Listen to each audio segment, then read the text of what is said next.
అందరికీ నమస్తే అండి. ఈరోజు ఈనాడుకి 50వ పుట్టినరోజు. ఒక దినపత్రిక 50 సంవత్సరాల పాటు అగ్రగామిగా ఉండడం అంటే మామూలు విషయం కాదు. పూర్తిగా సక్సెస్ అయ్యి లాభాల బాటలో పయనిస్తూ ప్రజలకు, పాఠకులకు, పొలిటీషియన్లకు అందరికీ కూడా అత్యంత దగ్గరైన, చేరువైన పత్రికగా ఉండడం అంటే మామూలు విషయం కాదు. ఈనాడుని అభిమానించే వాళ్ళు అంతగానే అభిమానిస్తారు, ఈనాడుని శత్రువుగా చూసేవాళ్ళు అంతగానే శత్రువుగా చూస్తారు. అంటే ఈనాడుని అభిమానించే వాళ్ళు బాగా ఇష్టపడతారు, హక్కును చేర్చుకుంటారు. ఈనాడంటే భయపడే వాళ్ళు, శత్రువుగా ఉండేవాళ్ళు భయపడతారు. ఉదాహరణకు జగన్మోహన్ రెడ్డి గారికి ఈనాడు అంటే భయం. అందుకే ఆయన పదే పదే ఈనాడు పేరును ప్రస్తావిస్తూ ఉంటారు. సరే, అసలు ఈనాడు ప్రస్థానం 50 ఏళ్ళు ఎలా సాగింది? చాలా సింపుల్గా చెప్తా. నేను మరీ పెద్ద పెద్ద పాఠాలు వాళ్ళు రాసుకున్నంత గొప్పగా నేను చెప్పలేను, కానీ నేను ఒక 11 ఏళ్ల పాటు ఆ ఈనాడు అంతర్గత వ్యవస్థలో భాగం కాబట్టి నాకు అనేక విషయాలు, అంతర్గత విషయాలు తెలుసు. కాబట్టి ఏది చెప్పొచ్చో, ఎంతవరకు చెప్పొచ్చో చూసుకొని ఒక సింపుల్గా చెప్తా. అసలు ఈనాడు సక్సెస్ సీక్రెట్ ఏంటి, ఇంతగా సక్సెస్ అవ్వడానికి కారణం ఏంటి, అంతర్గత లోపాలు ఏంటి, ఏం జరుగుద్ది, ఎలా ఉంటుంది అనేది మొత్తం చెప్తాను. కంటెంట్కి వెళ్ళే కంటే ముందు అసలు నాకు ఈనాడు గురించి చెప్పాల్సిన అర్హత నాకేంటి అని అంటే, నేను అందులో పనిచేశాను. ఫస్ట్ ఒక 2.5 సంవత్సరాల పాటు పేపర్ బాయ్గా పనిచేశాను. పొద్దున్నే 4:30కు లేచి ఎక్కడైతే ఈనాడు పత్రికలు వస్తాయో ఏజెంట్ దగ్గరికి వెళ్ళి, ఏజెన్సీ దగ్గరకు వెళ్ళి నేను వేయాల్సిన పేపర్లు ఒక లొకేషన్లో నేను వేసేవాడిని కదా, అవన్నీ పట్టుకొని స్టేట్ ఎడిషన్లోకి జిల్లా ఎడిషన్లో పెట్టుకొని వాటన్నింటినీ మడత పెట్టుకొని నా సైకిల్ వెనక వేసుకొని దాదాపుగా 215 ఇళ్లకు వేసేవాడిని.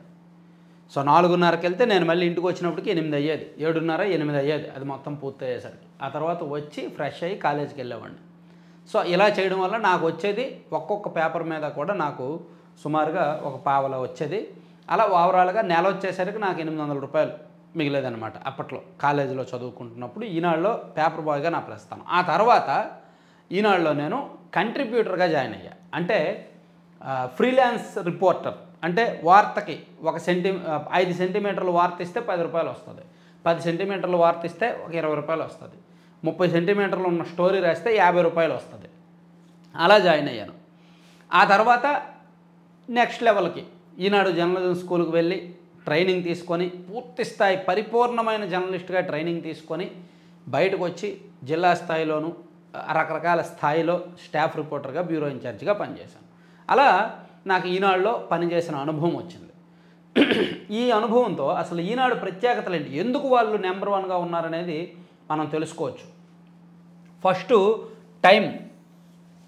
ఈనాడు రాకముందు దినపత్రికలు ఉన్నాయి కానీ ఒక టైం అంటూ ఉండేది కాదు. పొద్దున్న 9 గంటలకు వస్తాయో తెలియదు, 10 గంటలకు వస్తాయో తెలియదు మార్నింగ్ పేపర్స్.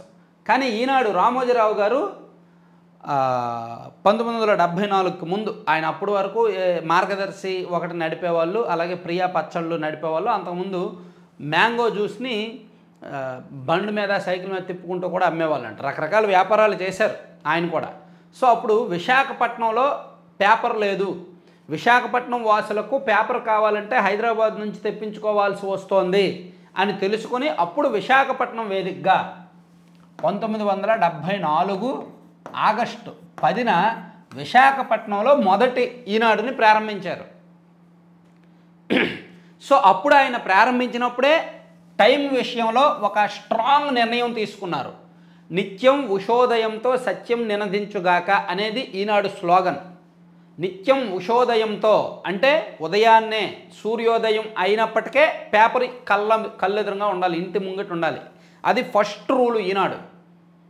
వాళ్ళు నిద్రలేసి గేట్ తీసినప్పటికి పేపర్ ఉండాలి అక్కడ. సో అది పాఠకులకి అలవాటు చేసింది ఈనాడే.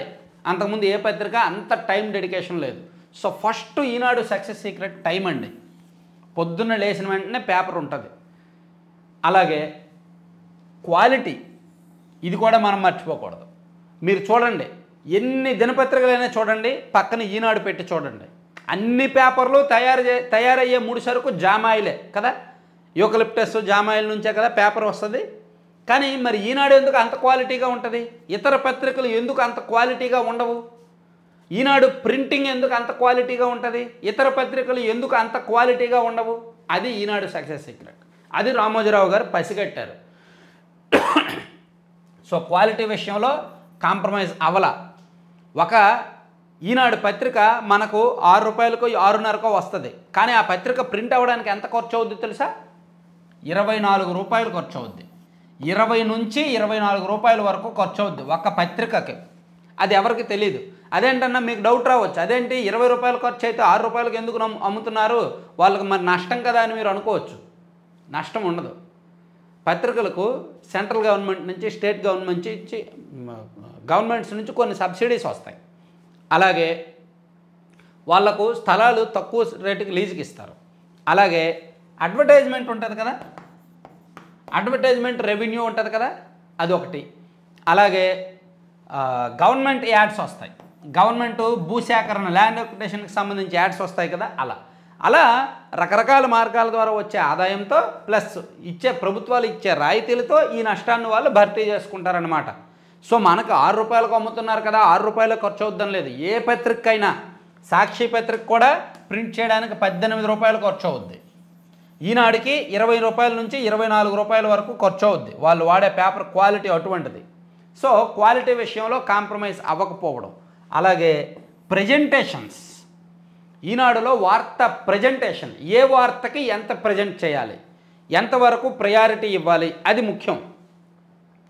ఏ వార్తకి ఎంత ప్రయారిటీ ఇవ్వాలి. ఇప్పుడు రోడ్డు మీద వెళ్తున్నాం, రోడ్డు మీద ఒక కుటుంబం వెళ్తుంది, వెళ్ళినప్పుడు ఒక ప్రమాదం, అనుకోని ప్రమాదం జరుగుద్ది. ఆ ప్రమాదం జరిగినప్పుడు కుటుంబ యజమాని మరణిస్తాడు.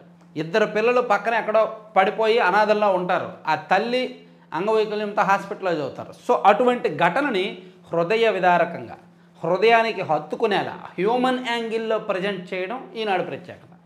సో అసలు అంటే రోడ్డు ప్రమాదాలే కాదు, ఎటువంటి సంఘటనలు అయినా సరే పాఠకులకు ఆసక్తిగా, పాఠకులకు ఇంట్రెస్ట్ ఉండేలాగా ప్రజెంట్ చేయడం, ప్రజెంటేషన్స్ వాళ్ళు ఇంపార్టెంట్. అలాగే బడ్జెట్ ఉంది, రూపాయి రాకెంత, రూపాయి పోకెంత, రాక పోక, ఇచ్చేదంతా తీసుకునేదంత, ఇలా ప్రజెంటేషన్స్, గ్రాఫిక్స్, లెక్కలు ఇవన్నీ ప్రజెంట్ చేస్తారు.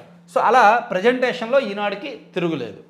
అలాగే టీం వర్క్, ఈనాడులో గ్రామీణ స్థాయిలో ఒక కంట్రిబ్యూటర్ నెట్వర్క్ ఉంటుంది. తర్వాత జిల్లా స్థాయిలో ఒక స్టాఫ్ రిపోర్టర్ వ్యవస్థ ఉంటుంది.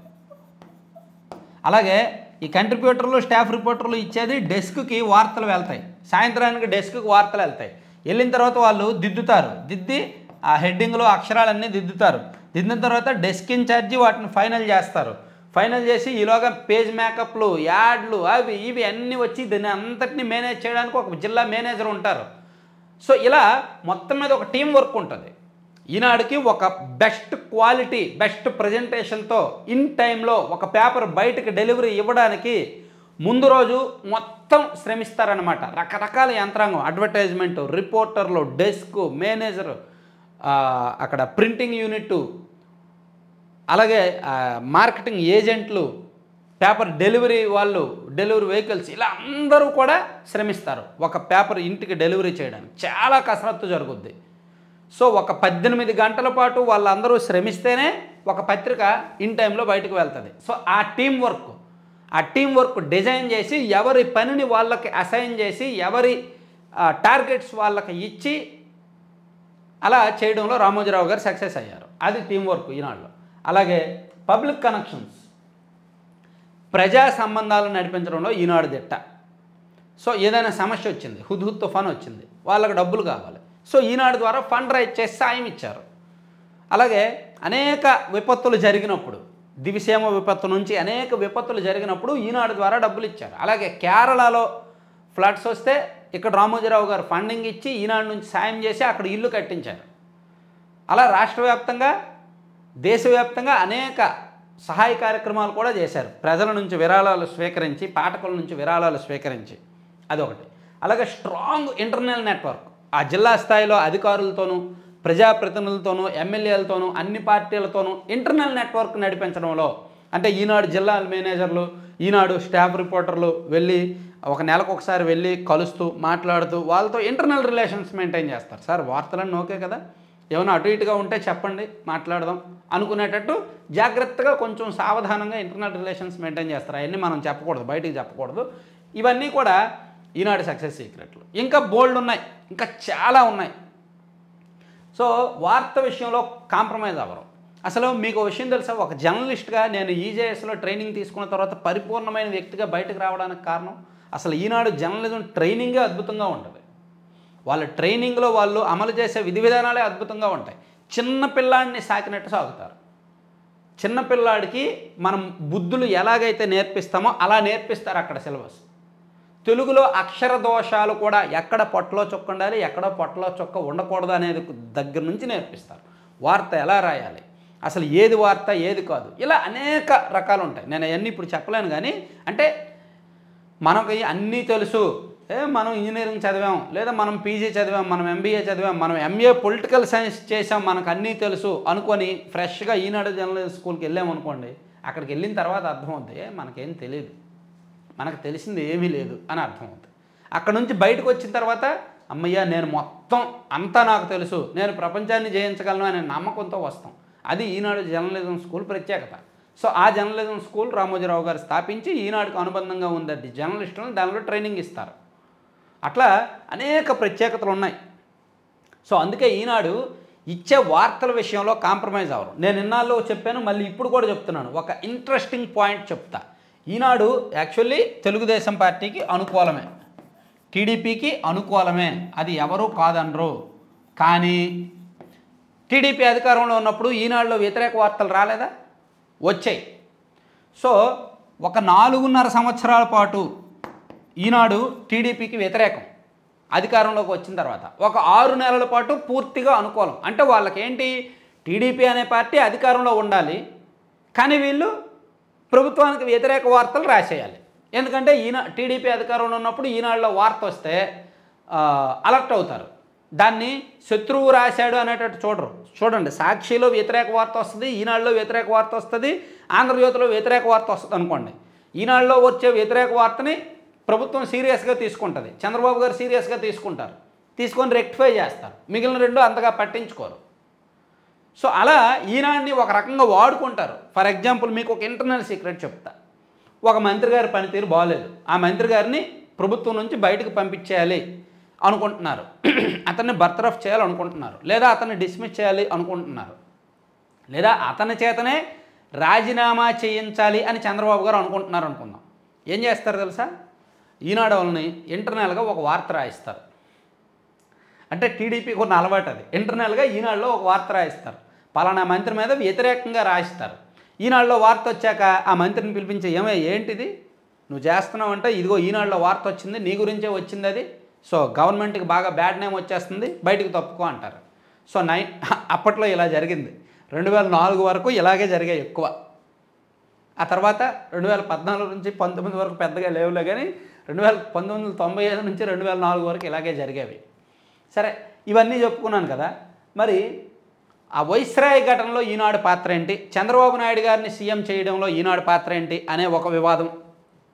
అలాగే ఈనాడు బిజినెస్ సీక్రెట్స్ ఏంటి, కమర్షియల్గా ఎందుకు అంత సక్సెస్ అయ్యారు అనేది ఒకటి.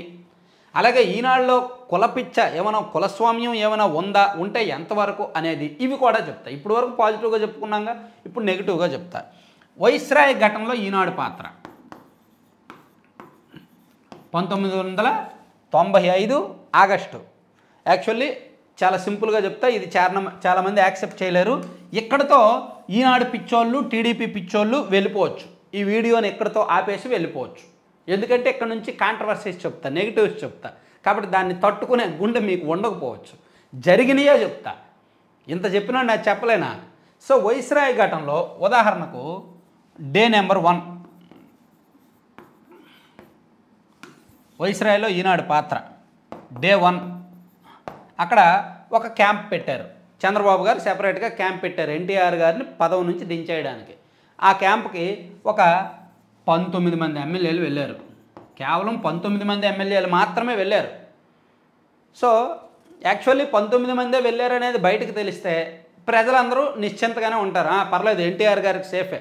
టీడీపీకి ఉన్న 200 మందికి పైగా ఎమ్మెల్యేల్లో 19 మందే వెళ్ళారు, చంద్రబాబు గారి దగ్గరికి. సో నో ప్రాబ్లం, ఎన్టీఆర్ గారే ఉంటారు అని అనుకుంటారు.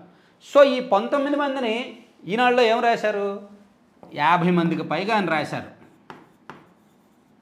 50 మందికి పైగా ఎమ్మెల్యేలు చంద్రబాబుకు మద్దతుగా వెళ్ళిపోయారు, ఎన్టీఆర్కి దూరమై వెళ్ళిపోయారు అని రాశారు. అంటే ఇక్కడ నేను నెంబర్ ఎగ్జాక్ట్ ఫిగర్ చెప్పట్లా, ఎగ్జాక్ట్లీ నెంబర్ చెప్పట్లా, కానీ వాళ్ళు ఎక్కువ చేసి చూపించారు. సో దానివలన రాష్ట్రంలో ప్రజల్లో ఒక ఆలోచన, అమ్మో అంటే ఎమ్మెల్యేలు కూడా ఎన్టీఆర్ గారి మీద తిరుగుబాటు చేశారు, సో ఎమ్మెల్యేలు కూడా చంద్రబాబు గారికి మద్దతు పలికారు అనే అబద్ధపు నిజం బయటకు వెళ్ళిపోయింది. దాంతో ఎన్టీఆర్ గారు కూడా ఒక రకంగా మానసికంగా కుంగిపోయారు. ఇదేంటిది, ఎమ్మెల్యేలు యాక్చువల్లీ ఉన్న నెంబర్ ఇది, ఇంతమంది ఎమ్మెల్యేలు అక్కడికి వెళ్తారు అని ఆయన కూడా. సో అట్లా ఎన్టీఆర్ గారిని పదవి నుంచి దించడంలో వైస్రాయ్లో జరిగిన ఎమ్మెల్యేల క్యాంపులో ఈనాడు, ఆంధ్రజ్యోతి పాత్ర ఉంది. అయితే ఇక్కడ ఎందుకు ఇలా చేశారు, మరి ఈనాడు తప్పు కదా అని అనుకోవచ్చు. ఎందుకు ఇలా చేశారంటే అప్పుడు 1994లో అధికారంలోకి వచ్చిన తర్వాత ఎన్టీఆర్ గారి ఒక మత్తులో ఉన్నారు. నేను రకరకాల పెద్దలతో మాట్లాడి అప్పటి రకరకాల పుస్తకాలు తెలుసుకోవడం ద్వారా 1994లో అధికారంలోకి వచ్చిన తర్వాత ఎన్టీఆర్ గారు ఒక మత్తులో ఉన్నారు. ఏ మత్తు, లక్ష్మీ పార్వతి అనే మత్తులో ఉన్నారు. సో అప్పుడు సర్వనిర్ణయాధికారాలు లక్ష్మీ పార్వతి, అన్ని శాఖల్లో కూడా ఆమె వేలు పెట్టడం, ఎమ్మెల్యేలకి మంత్రులకి కూడా టార్గెట్లు ఇవ్వడం, ఇలా అయ్యేసరికి ప్రభుత్వం మీద వ్యతిరేకత వస్తుంది, ప్రభుత్వానికి చెడ్డ పేరు వస్తుంది. సో దాంతో ఎన్టీఆర్ కుటుంబం అంతా మూకుమ్మడిగా ఒక నిర్ణయం తీసుకొని, అరే ఈ నిర్ణయాన్ని మనం అమలు చేయాలంటే మనకి మీడియా సపోర్ట్ ఉండాలి అని చెప్పి ఆంధ్రజ్యోతి, ఈనాడు లాంటి మీడియాల సపోర్టులు తీసుకొని వాళ్ళు చేశారు. సో అప్పట్లో ఈనాడు తరపున ఈ ఘటన అంతా కవర్ చేసింది కొమ్మినేని శ్రీనివాస్ గారు, ఇప్పుడు సాక్షిలో ఉన్నాడు కదా ఆయన.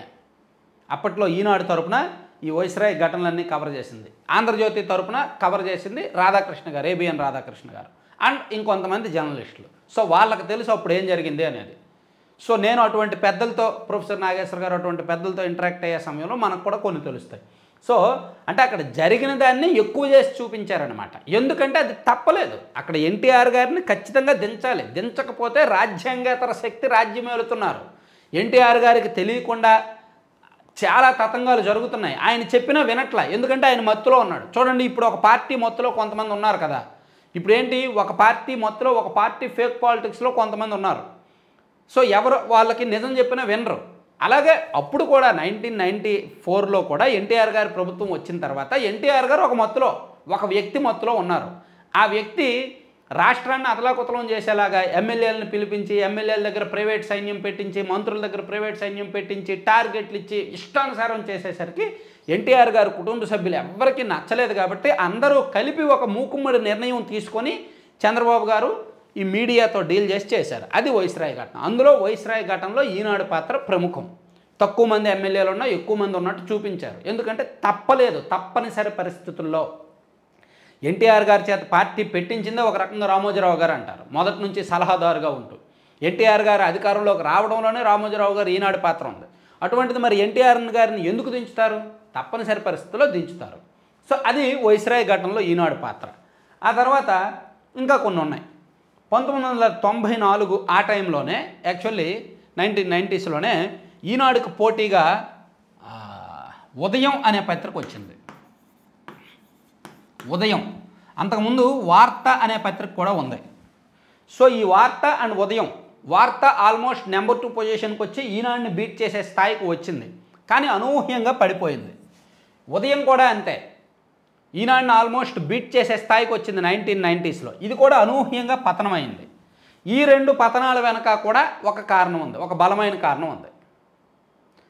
నేను బలమైన కారణాలంటే అవి మళ్ళీ చెప్తే చాలామంది హర్ట్ అవుతారు, అయినా సరే చెప్తా. సో ఇప్పుడు ఉదయం ఎవరిది, మాగుంట సుబ్బరామిరెడ్డి గారు దానికి ఫైనాన్షియర్. సో మాగుంట సుబ్బరామిరెడ్డి గారు మీకు తెలిసే ఉంటుంది. ఈయన అప్పట్లో లిక్కర్ బిజినెస్ చేసేవాళ్ళు. లిక్కర్ బిజినెస్ ఇప్పటికీ కూడా మాగుంట ఫ్యామిలీకి లిక్కర్ బిజినెస్లు ఉన్నాయి కదా. సో లిక్కర్ బిజినెస్ చేసేవాళ్ళు. ఈ క్రమంలో ఉదయం పత్రికకి నష్టాల్లో ఉన్న బ్యాక్ ఎండ్ సపోర్ట్ అంతా ఆ బిజినెస్ ద్వారా వచ్చిన ట్రాన్సాక్షన్స్ ద్వారా నడిపిస్తున్నారు అని తెలుసుకొని మద్య నిషేధ ఉద్యమాన్ని ఈనాడు లేవనెత్తింది. ఎన్టీఆర్ గారి ప్రభుత్వం ఉన్నప్పుడు మద్య నిషేధం. సో మద్య నిషేధం చేస్తే లిక్కర్ బిజినెస్ పడిపోద్ది. లిక్కర్ బిజినెస్ పడిపోతే ఈ పేపరు ఇంకా నష్టాల్లోకి వెళ్ళిపోయి మూసపడిపోద్దని ఒక ఆలోచన చేశారు అంటారు. ఇది ఎంతవరకు నిజమో నాకు తెలియదు, కానీ ఒక ఈనాడు యాంటీ బ్యాచ్లో ఒక పెద్ద అంశం ఇది. సో ఉదయం పత్రిక పతనం అవ్వడానికి మద్య నిషేధమే కారణము. సో మద్య నిషేధం అమలు అవ్వడం వల్ల ఇది వచ్చింది. సో ఆ మద్య నిషేధం ఐడియా ఇచ్చిందే ఎన్టీఆర్ గారికి, ఆ మద్య నిషేధం ఐడియా ఇచ్చిందే ఇది రామోజీరావు గారు. సో అలా ఉదయం పత్రికని శాసించారు, ఉదయం పత్రికని దించేశారని అంటారు. అది ఎంతవరకు వాస్తవమో ఎవరి నిర్ణయానికి వాళ్ళకు వదిలేస్తున్నా, నేను అంతకుమించి చెప్పదలుచుకోవాలి. అలాగే వార్తాపత్రికను కూడా అలాగే దించారు అనేది ఒక టాక్. వార్తాపత్రిక ఉందా, రామోజీ ఫిల్మ్ సిటీలో ఒక కార్నర్లో వార్తాపత్రిక వానరకు వాటాలు ఉన్నాయి. సో అలా వార్తాపత్రికను కూడా కొనేశారు, దించారు అంటారు. ఇలా కొన్ని కాంట్రవర్సీలు ఉన్నాయి. సో ఈ కాంట్రవర్సీలతో పాటు ఒక అంతర్గత అంశం ఏంటంటే, అంగీకరించాల్సిన అంశం ఏంటంటే, ఈనాడులో కమ్యూనిటీ భావజాలం ఎక్కువ ఉన్నత స్థాయిలో ఉన్న వాళ్ళకి. నేను మొన్న కూడా చెప్పాను, చాలామంది యాక్సెప్ట్ చేయట్లేదు, ఇప్పుడు కూడా చెప్తాను. అంటే మన ప్లస్ పరాయి అనే తేడా ఉంటుంది, ఖచ్చితంగా తేడా ఉంటుంది, ఒక స్థాయిలో ఉంటుంది. సో వీడు మనోడు, మన కమ్యూనిటీ వాడు అనుకుంటే వాడు ఎన్ని తప్పులు చేసినా, ఏ స్థాయిలో తప్పులు చేసినా వాడిని ఖచ్చితంగా ఎంకరేజ్ చేస్తారు, పైకి తీసుకొస్తారు, ఉన్నత స్థాయిలో కూర్చోబెడతారు. సో ఇంకొకటి వేరే కమ్యూనిటీ వాడు ఎవడైనా సరే తప్పుకు దొరికితే వాడిని పురుగును చూసినట్టు చూస్తారు, చీమని నలిపినట్టు నలిపేస్తారు, బానిసగా చూస్తారు. సో అంతకుమించి నేను ఓపెన్గా చెప్పలేను, ఇంతకుమించి ఎక్కువ చెప్పకూడదు కూడా. సో ఉంది, కులస్వామ్యం అయితే ఉంది. ఈనాడులో అగ్రస్థానంలో ఉన్న వాళ్ళందరూ ఒకే కమ్యూనిటీ వాళ్ళండి. బ్యూరోలో ఎక్కడ బ్యూరో అయినా అక్కడ బ్యూరో అయినా, అక్కడ ఎడిటర్ అయినా ఇక్కడ ఎడిటర్ అయినా. సో ఈనాడులో ఇంటర్నల్గా డెసిషన్ మేకింగ్ స్థాయిలో ఉన్న పెద్దవాళ్ళందరూ కూడా అదే సామాజిక వర్గం.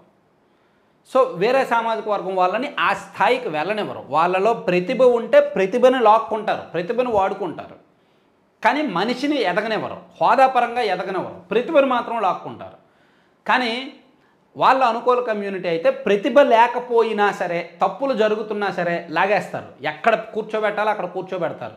అరే వీళ్ళలో టాలెంట్ లేకపోతే ఏముంది, కొంచెం మంచోళ్ళ ఉన్నాడు, సో వీడికి మంచి పొజిషన్ ఇద్దామని చెప్పి ఒక ఉన్నత స్థాయిలో కూర్చోబెడతారు. సో ఈనాడులో డెసిషన్ మేకింగ్, నిర్ణయాధికారం తీసుకునే ఉన్నత స్థాయిలో ఉన్న వాళ్ళు ఎక్కువగా వాళ్ళ అనుకూల కమ్యూనిటీ వల్లే ఉంటారు. అట్లా ఈనాడులో అంతర్గతంగా ఒక బలమైన కులస్వామ్యం ఉంది, బలమైన కులపక్షపాతం ఉంది.